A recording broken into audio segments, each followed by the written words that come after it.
ahụna m ihe na ihe kem si mmego what a program ọ dịgara m ezi o we move anụ m otu nwanne anyị nwaanyị akpọ m na fon si m nwanyị mba nza ya sị m na m nwere akụkọ na gbotowara ya ụmụnne n'ọnụ ga-esi n'akụkọ ya mụta one or two n'ọnụ toro ntị ala gere akụkọ ụwa ya Oriyeshi wo she na a happy woman ozie onye nọ ndị wrong ya ga n'ihu sị m ya alụọla di na di ya lụrụ na ọ dị enwotere na ya wozikwana hụ ụmụaka na ya alụọla di enwotere ka ya lụrụ na onye nwetekwere na ya na ọwụ nwa nwanne mama ya nwetere because time anọzi on her side ya bịa lewe ka ya leruo anya ka bịa jụwa na in fact na ya lụrụ di desperately ka ya na nwoke nọ ntara biri ya bịa hụ na agwa ya adịghị mma and ọ nọ into women mana ọ gịnị ka ya ga-eme na ọ wute oshi magịrị ya nọrọ chukwu na-emere ya ebere ya tụrụ ime mmụọ kembụ nwa nwoke ya bịa chee ka nwa ya ahụ galite because ya enwezighị time ya tụwara ha ọzọ mmụọ ha chukwu emere ya ebere nwa nwoke ya sụọ obodo onye na-ji ụmụ nwoke abụọ na mmadụ agasị ya eji ha nwa ya pụọla na iji nwa na ya eji ụmụ ya dị very happy obiọma ya were ịhụnanya obiọma ahụ tụrụ transfer ebe di ya na enweghị ya na-ezoro di ya na enweghị ihe ya na-enye ya na ya wee a business woman kpatara metụrụ ego aka na ya enweghị di ya nidiri tute ya na agaghị provide nwe ya ọ na-awụ ya zọrọ onwe ya pụta ya sọ di ya zọrọ ya ihe niile emere onwe ya zọ ha na madam ya akwaghị nke maka ya sọ ọkwa di ya ihe niile di ya watch di ya everything di ya ya were di ya kiwe in denwe di ya na ọdị na ya enweghị ike inye onwe ya happiness without enye di ya the credit n'ọka m ghọta ihe ya na-ekwu mgbe e fidiri na Chineke emere ne nke ọgbọ emere ya pịam ya tọwara ha ka atọ ya wụ nwa nwanyị nwamba Hamza a very happy home ya gbaa ume nye niile a na-emewo ihe dị egwu n'ụlọ ya na na-live by her husband's rules na di ya pụta ugbo ose nkwele bịa na nkata iburu oche nọrọ ọdụ na ya na worship di ya ka king ọwụta ka ya shibiri ya na-erezi ụmụ ya ndị ka etoro ji 8 months to ma ndị na-ejiri ndị ji 1 year eto ime anya ya na-achịgharị ụmụ ya na-erezi ha di ya ebidozie nke ya na-aghọta hụ agwa ọjọọ onye ka ya ga-akọsara the first time ya kpọrọ nne di ya si ya biko mama na ọ ga-adọtọ nwa ya nwoke ọdụ nne di ya wee sị o na ivun ya nwakwa na ivun ya nwa lụrụ di na nka fili kwere na nwa ya nwoke na ọ ga-apịakwashi ya udenwekwe ya ofu ebe na ndị ṅụrụ mmiri nwa agbọghọ ya ṅụchana mmiri nwa agbọghọ ya na-apụkwa na ọwụ na nwa ya akwa na-eshi ike na ọwụhụ nwoke niile ga-atụrụ ya ime na ndị ṅụrụ mmiri nwa agbọghọ ya ṅụchana mmiri nwa agbọghọ ya ọbịa ugbo bịakwa ịsụ nwa ya edla happy na ebe ka abụkwara nwa ya ka biko na ọgịrị ga na-akọ na ya ma eji ya n'ụlọ dị ya eru ha 12 lọ dị mọchịcha ụmụ ya nọkwa ọhụrụ otu ya akụkụ na otu ọnụ bụ na ihe ejiri toe na ọgbọbere ya na ya abụọ 8 grade obere lụ nwa ya nọkwa n'elu ya na-asị ya dụọ nwa ya ọdụ nọrọ ofu ebe n'isi ọ na-agbanwe na ya dịka chere ọnụ che ọnụ n'ime ọjọọ kwa rụrụ ala ya gba nkịtị efilie na ọwụ ihe ekpere ga-ebiwu ya baiga chọọchị bido na-ekpe every midnight ya na-ekpe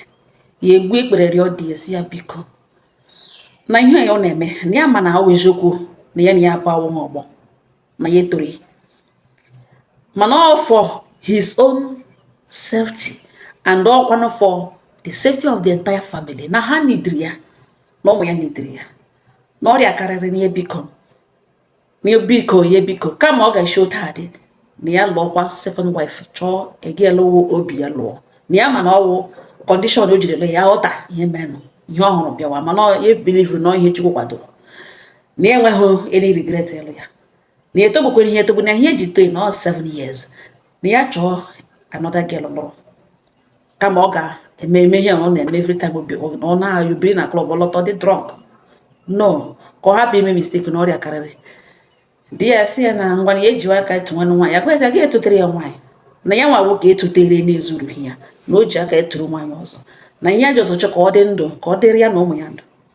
na ọ chọọ nwaanyị na ya nwa ga-akwụ ụgwọ denwe dị gel na another house rentịara ya ụlọ ọ mara na ọ nwere bi mgbe na ọnọ bi taa ọ gakwuru nwunye kenta na ya ụkwa ya nwa awụchaghị onye kpakarịkwa ya eji ya mere nri enweghị ihe ya ji eji ya kpọrọ ọgwụ ihe na-enye ya na ya wụhụ kemgbe ụwa ya wụhụ onye oke kwakarịkwa mana ya chọpụtara na ọ dị too much there is libido ya dị too high na ọ needed a younger and a girl ọ ga-akpọ nwunye kenta ka ha dị ndụ lere ụmụ ha DSA na ya ahụghị ya n'anya na ọ bụrụ na ya hụrụ ya n'anya agaghị propose for a second wife ya sị ya na ya hụrụ ya n'anya chọọ ka ebute problem pụgbuo onwe na ọ na-awụ mgbe ụfọdụ obu esham ya sị no ya asụghị no because ya gaghị azali kama na ụjọ dị ya ya gwara ka ha gaa hụ ụlọọgwụ na ụlọọgwụ kemgbe ha gara mgbe ha chọrọ ịlụ ka ha gaa ha ọzọ nyochaa ha onwe ha ọjụ na enwebe ya na-aga and ya onwe ma ihe ọ na-eme ya kpola mme ya nụkwa ihe mme ya kwuru na ọwa agụ nwe onwe ya agụkpọ onwe ya na ebikọ ya chọghị ịlụzi ya di ya sị na ya forget that na odogwu ma njawo nja n'ọnụ nkọrọ ọhịa di na agwa ya na ya forget that na odogwu ma njawo nja n'ọnụ nkọrọ ụmụnne m slogan nke ya karịa m sị songere nne m ya sị di ya bịa oke opo si ya na ya forget that na odogwu ma njawo nja n'ọnụ nkọrọ ya sị lele na 2 days ọ pụọ gelube ọ pụọ 2 days olube 3 days olube ya ikpo ya kpo ọ ga-epiki kọl ebe ọsọ ya nọrọ ọ ga-epiki kọl a o piki gwere mgbe ụfọdụ ya were ebe egwu na-asụ ụgwọ wee sọ ọkwa ebe a dị noise na-emecha ka ya kpaghachi ya na ogịrị ka ọ na-akpọrọ na o sendịara meseji na agagolu ya agaghị anụ ihe ọ na-ekwu ya sendịara meseji ya na-esendịrị ogịrị meseji ya na-esendịrị ogịrị be careful ọgwụla ya kpọpụ ọkụ n'ọkụ ya baizie ekpere every night ya na-ekpe sị Chineke nna gbanwere ya dị every night ya na-ekpe every night ya na-ekpe every night ya na-ekpe ya ga-emecha maybe night ya ga na assignment na church ya na-ekpe send prayer point ya award ya sị Chineke nna biko gbanwere ya dị ya tụkwa ya na ya mere polygamy accept danụ ya wee ji okwu ya gata ihe ọ na-agaghị like ya like this man n'ọhịa na-ekpe ruo otu ụbọchị di ya garalo otesa fon ahụ eringi ya ele ya ka ya gwa na fon ya na-ering onye ya na-achọ ikwuru okwu na ọ dịla down ọ danyela n'elu bed lakpụrụ o yipụdoro shu ya dagoro n'elu bed ebe niile na-eyishi shin ya file na ọ balụ onwe ya shi ya sele na otu esi eyipụta ya mgbe ya agaghị ebugharị ya na-achọ ejele ya jiri nwayọọ kpọrọ ụmụ ya gaa na rum ụmụaka ya na ha ehi ebe ahụ ya maa na shu oyi bụ shu ka o ji zụta shi ebe niile na-eshi ka o ji hụ ọrịa n'ọkọtụchi anya agbanwe ya jụwa dị esi na ọbara onwe ya shi n'abalị ọ batara ya ụta ka ebe na-eshi fon ya na-ere nri akapụ na one lady na-akpọ ya akpọcha na ọbara onwe ya shi echeki onwe ya ọfụma lekwana otu o shi lọta gawa straight to bathroom ọ mgbere na ọṅụọ mmanya isi ya naghị ebuli ọgịnị why di ya ara tapụrụ ya nọ na ntigelu to na ya mana ya nọ under the influence of something ọhụkwa na shi na-eshi ebe niile enweghị otu o shi nyere ya ka yipụsha ya efe ya na ya na-abụ onwe ya shi ya wụ ụmụaka na ya etetere ebe notice ya na ọshu ya ka eji zụrụ oshi ọgba ya nkịtị kedụ ebe lọv ya na-eprichi mgbe niile lọv mgbe every time ya nọrọ ya na-ashaut ahụ na-etinye n'ekpere were agaghị eji ya simple ịhụnanya ya jụọ ese na shi ndị ọzọ gara aga zụrụ bulalu not even with anya ọcha not because ahụ mgbu na-eme ọrịa ga ọrịa but because ihe ọ ṅụrụ aṅụ ọ ga-zụrụ oshi abụghị zụlalu n'ụlọ aka ntị ọ gbara ọ because eyipụ hụshi bụ oshi ndị ọzọ ọ gara aga zuo ebe ọ ṅụga mmanya n'ihi na ndị na-aṅụ mmanya taa ka a na-anyụ like ya chọrọ ịma ihe akalanya ebe akalanya na-aga di ya gwesie ya chalenje ya again na nweta ka abụọ ya ha ewute first time di irizi aka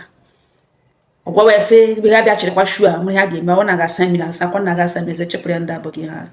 after na ya ụta ka ọ na-ekwu so arrogant ele gị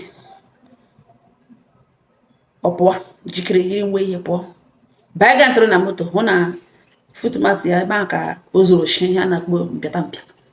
ya agbaje straight to car wash ya elegị mụlọ ya na ụmụaka na ebe ahụ ya ga bulie Dettol buru ma hypo buru ma iza bido sawa tụpụga best spread ihicha nwa maọbụ nwa ihicha nwa clean nwe make sure na everywhere dey in order ike agwụ ya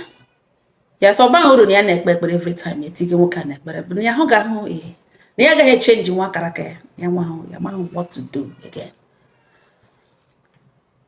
6 months ago ka ihe ya na-akọrọ m mere ma the reality is coming back today to speed be today na ihe niile ya na-akọrọ m na omega 6 months ago na ya nọ one day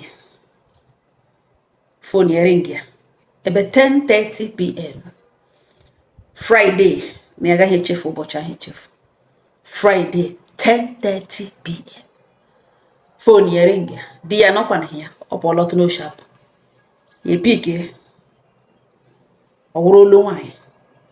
ọ sị ya madam ya sị ya na ya eweli iwe na time ya eji na-akpọ ya ya sị ya no don't worry it's all right ya sị ya biko madam na ihe ọ bụla ya na ya na-ekwu na ya agbanyụkwala phone a na ọhịa ya na-akpọ na ọ ga-abara ya uru ka ọ hapụ iji shie bụrụ ihe ọ na-amahụ ishie n'ọdị ya sị ya really ihe dịka gịnị ka ya ga-eji shie bụrụ ole ihe mere the lady agwawe na ya wụ ex di ya na ya na di ya hụrụ nwa ha n'anya na ya wụ onye di ya gara alụ mana ya amaghị ihe kpatara na onye hụtere na condition eji hụte na ihe di ya hụ were hapụga ya after 4 years of solid relationship ya na di ya nọ na mgbe di ya break up with her na o wutere ya dị devastated ya in fact na ya gwụrụ agwụ na ya finish na ya gbara ụwa ya mkpe efili ọnọdụlele ya over na nga ya na-eri uju heartbreak na gịnị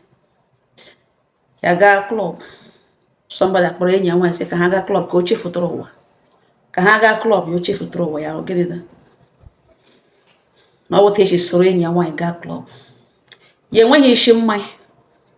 mana ya ṅụrụ that night ka ya ṅụọ ọnwụnwụ ka ebula because condition ya nọ na ya nidiri sogo onwe na alcohol ka e were chefuta na ọ na-awụ ya nọ n'obi amekpu ya nọ n'obi awụpụ ya mekpu ya nọ n'obi amekpu ya ṅụọkwa mmanya aṅụcha enyi ya nwaanyị aṅụọ na enyi ya nwaanyị na-aṅụ na-eses ya naghị eses ihe ya ṅụrụ na ọwa alcohol isi ekwu ya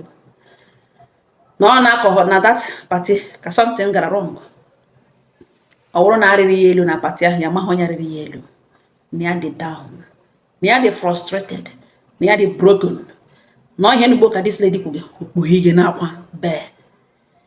ya chọrọ eji ya oji ụfọdụ ajụjụ bịa kocheta na ọ si ya nwere ya ndidi for the sake of her health ka ya mara ebe health ya na ihe dị involve ihe gbasatara health gị ya sị ya how oh god ya eme ga ebetegịrị ebere sa oh god ọ sị ya madam don't worry na ọ just toro ntị ya na ihe ya na-agwa nọ ya ka somebody wụrụ otu onye wụrụ mmadụ abụọ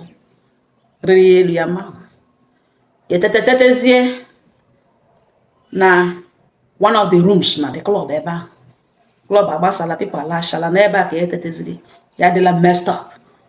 ndị na-arụ ebe ahụ si ya madam na ha just save ya na ọ ṅụrụ mmanya too much ngwa ọla echi ebe ahụ buru ozu onwe elowe mana ihe emebiwo n'ime ndụ ya ka ya lọtara ije ahụ enweghị enyi nwoke enweghị otu eshiri nwe enyi nwoke enweghị otu eshiri nwe otu since ya na di ya hapụrụ ya mgbe ya na ya na-eme enyi bi ha ebe alụrụ nwaanyị ọzọ enweghị enyi nwoke tiri mgbe ihe gboo kọlọbụ ugbu a na ya gara ihe mege 1 month after the breakup ya laruo dey down feel bad check onwe hụ na akpara ya aka ọjọọ hụ na yes na something gara wrong ya na-enwecha pens n'okpuru ukwu ihe mana ihe emebiwo still ya kakwa nwekwe hụ enyi nwoke ya na-emere nwekwe business ya na-echekwa gawara onwe na-emere onwe bido few months later ya dey down with fever gaa ụlọ ọgwụ na ebe ahụ ka ya testịrị positive to H na I na V nwanne ha ya ebe n'ihi na mmadụ agaghị akọrọ ebe problem ya shi ya mana ọrụ klọb ya gara n'abalị ya hụta ya na ọfeti ya n'ọrụ onwe bido ṅụwa ọgwụ in fact na ike bịara bịa gwa ya ịnwụ na ihe na-agụzi agụrụ ka ya nwụọ ọ ya ka ya nọ biznes ya bi na-ada enwezi otu o shedịrị ya 3 years later di ebido kpọwa ya na-akpọ ya na-edistọb ya na-akpọ ya na ya ka ha hụ ya chọghị ịhụ ya because of ihe ya nọ n'elu ya ihe ya ma ya ebu ya nọ n'elu ya chọghị ịhụ ya gara ahụ ya ma ọ bụrụ na ọ lụbeghị nwaanyị o jọsoro hapụ ya mapụrụ na another girl ya na dị gị na-apịtọ na ya gara gị ịhụ ya mana because o ji nwaanyị ya jụwa isi jụ tere na mmadụ na-eshi ajụ ọ na-arịọ ya si ebiko na ihe ya tụrụ ga ya hụkwaghị ya na onye ya lụrụ na ọwa agadi nwaanyị ya wesịbazi ya nọrọ na agadi nwaanyị na ọ mụkara nwa ọ sị ya nso na ya na-ele ya anya na ọ ya enye ya joy na ibiko na ya chọrọ ka ha hụ na ifu na nwunye ya agwụla esi agaghị alụrụ second wife na ya hụ ka ya hụrụ ma ya ga-alụ ya elege soke ka ha hụ na ebe ọ chọrọ ka ha hụ ọ gwa ya sị ya bịa ebe dị otu ya sị ọ sị yes na ya bịa ebe dị otu na ya gwa ya sọkwa mana o mene 3 years and nearly 4 years ya na ya bụ parted ways ya gara onwe ya nọrọ n'ọlụọla nwaanyị na ebe ahụ si ya bịa hụ ya na o kwesịrị ka ya bịa ebe abịa hụ ya na ihe nọ na họtelụ si ya na yes na ya wụghị onye ọzọ na etritile like ya wụghị onye ọzọ na ya emelu ihe niile ya na-eme na mkpụrụ obi ya nakwa akpọ ya nwa ya bịa ka ha hụ ya jụọ sọ ebe ọ ka ọ chọrọ ka ha hụ ya si ya gawa ebe ahụ ka ihe rutere di ya hụ ya ihe somebody ya hụrụ n'anya no doubt n'ịhụnanya nwere ebe nwoke ahụ nọ na ọnwụbe na ọ ka dị intact ya gawa ya achọghị ịgaba na ya amaghị ihe pushiri ya gawa na ọlọ ọf ya gawa ka ihe rutere di ya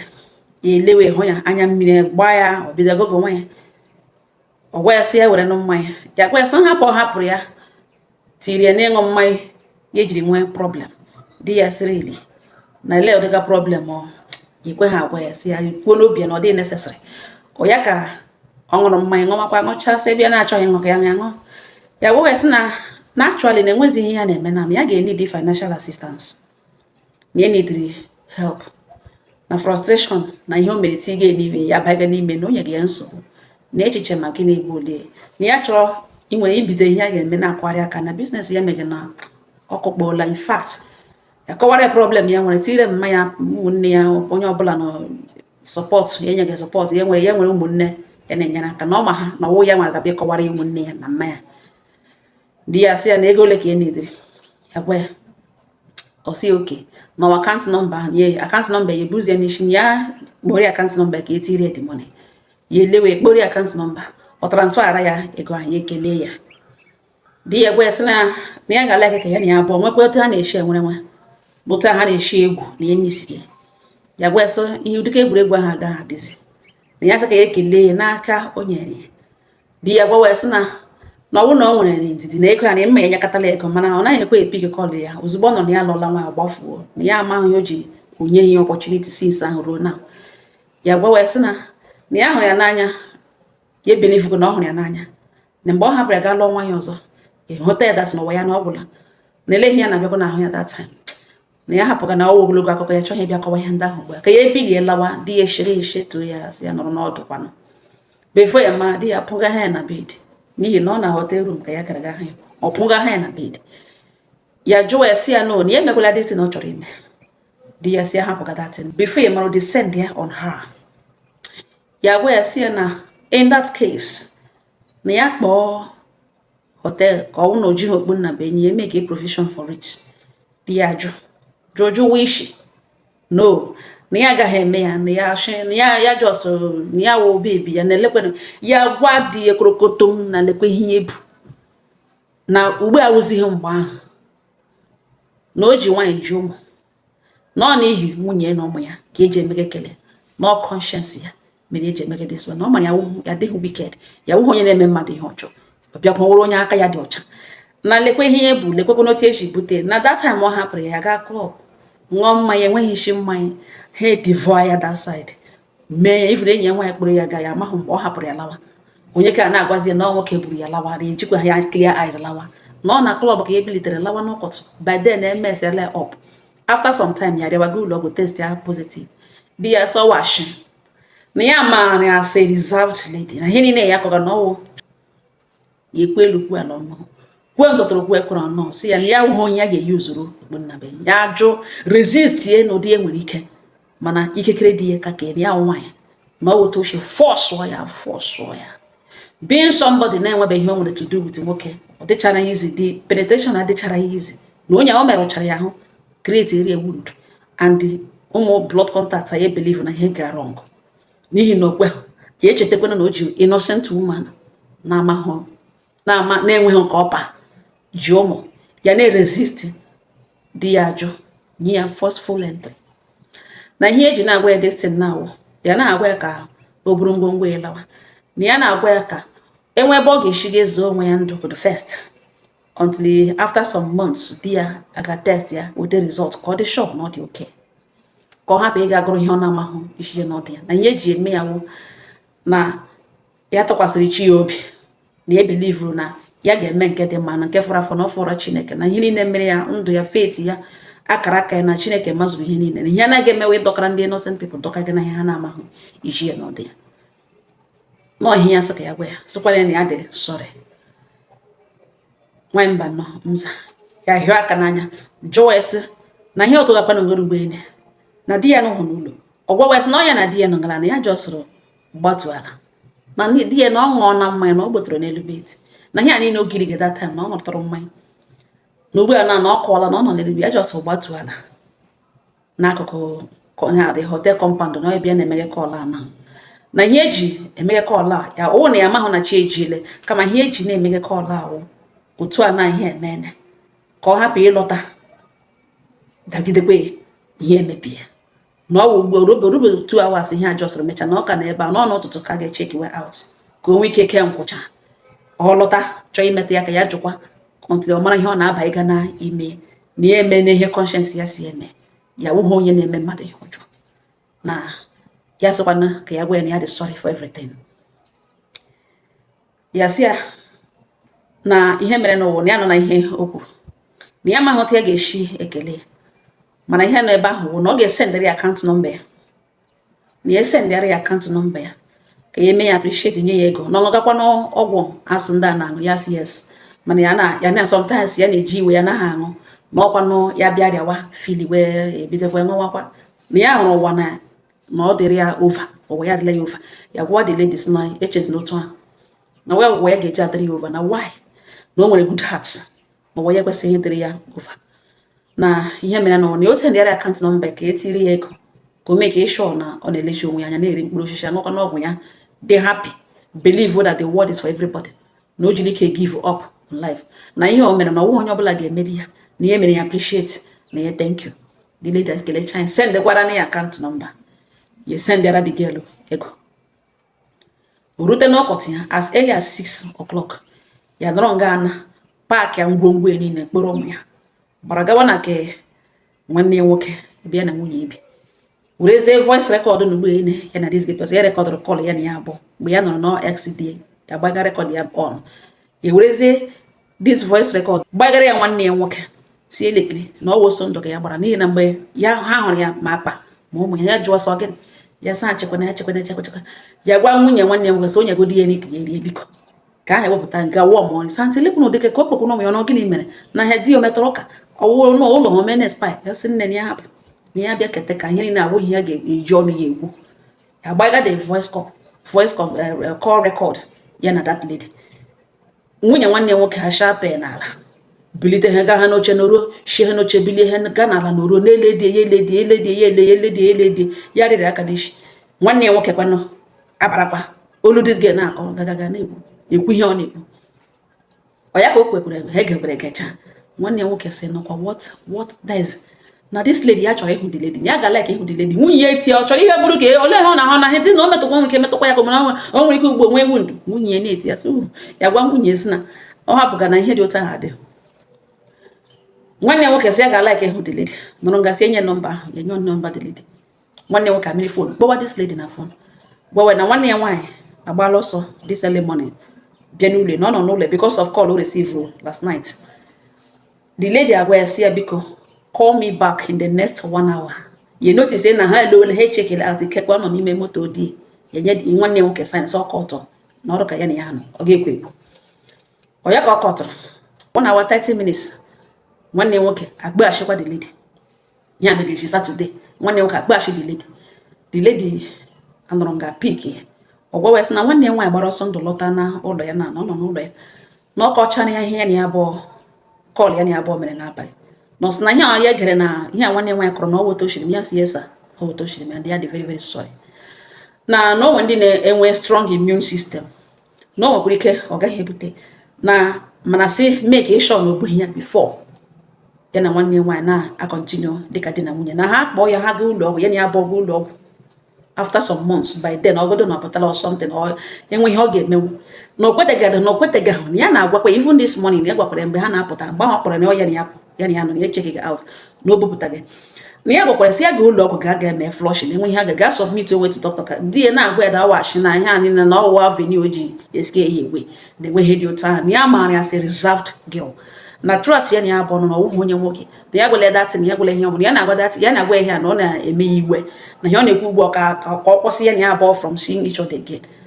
no naghị ebelive ihe ya gwara ya o mechaa gwa ya na ya wụghị onye klọb ya ndị taa ya echetara mgbe ya sị ka ha ga klọb ọsị ya na-aga chọọchị na ọ naanị ya gara klọb ahụ ndị enyi ya na ọ gwele datin na life ahụ ọ na-ekwu gakwa na ọwụghị life ya eji mara ya na di ya ebelive gedo na ihe ya na-akụ na ihe kpatara na ya ejiri biko na ọ dị mkpa ka ọ ga-echeki onwe ọ sị nwanne nwoke anụrụ gasị na emecha na ya ga-esendịrị ya obere ego ọ ga na-eji elekọta onwe na ekelekwere na ya na ụhụ ndị niile bụ ọrịa che echiche na-ekpe agwa otu oshi na-akpa agwa na a ga-adị mkpụrụ mmadụ ole na ole bụ ya na agaghị efesa ya na ụdị eji efesa gị na Chineke na ga-ewepụ ọrịa ahụ n'ahụ ya Jehova nwanne nwoke bido kpewere ya ekpere dịgị na-asa emensa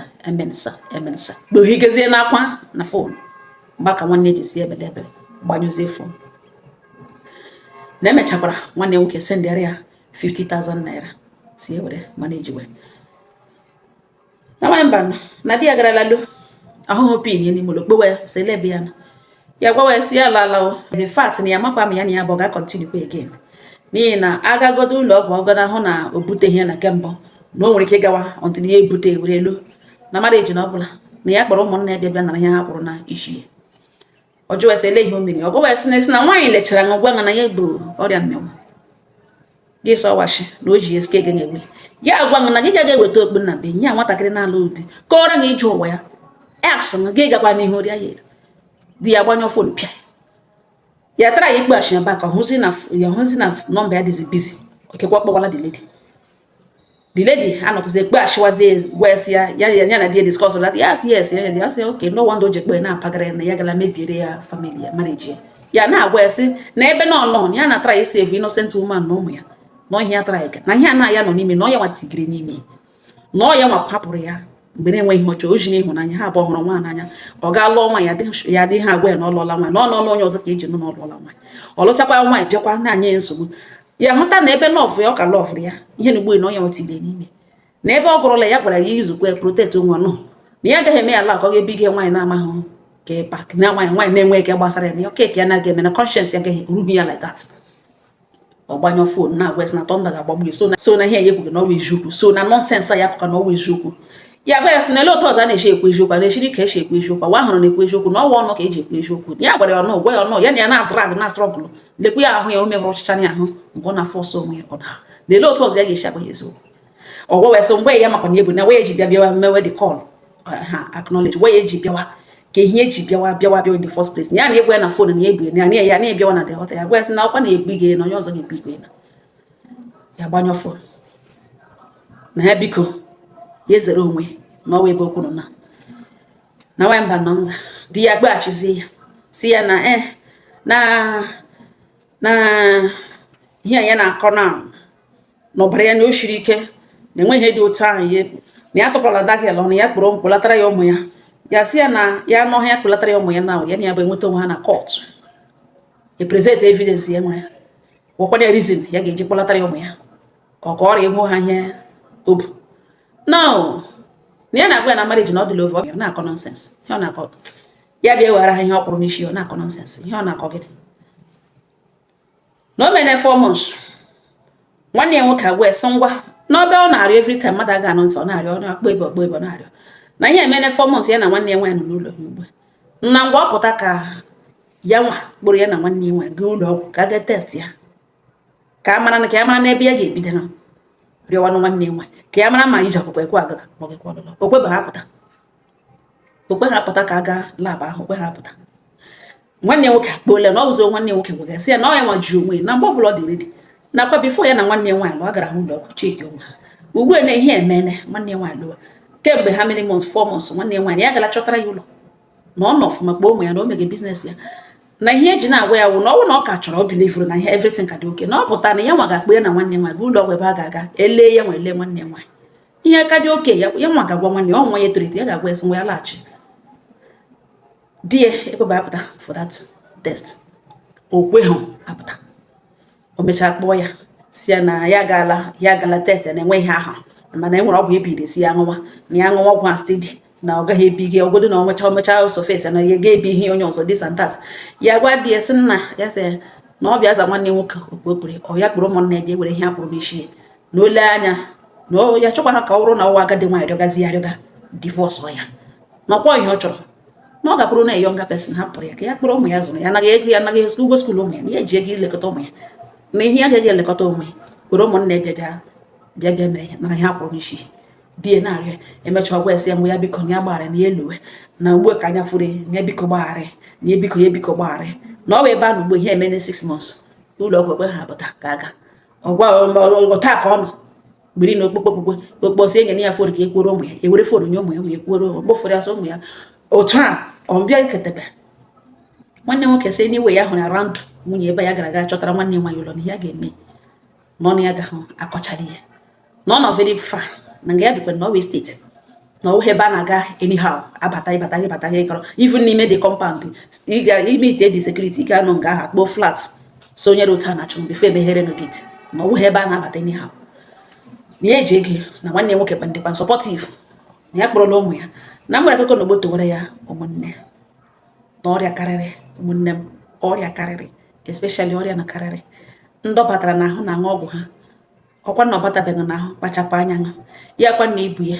nwekwe n'obi mmadụ anaghị aka ha ọgwụghị ụfọdụ bịa ha sọ ọnwa onye ọzọ biri ha nwaanyị ha ga-ebi ya onye ọzọ na ha ga na-eke ya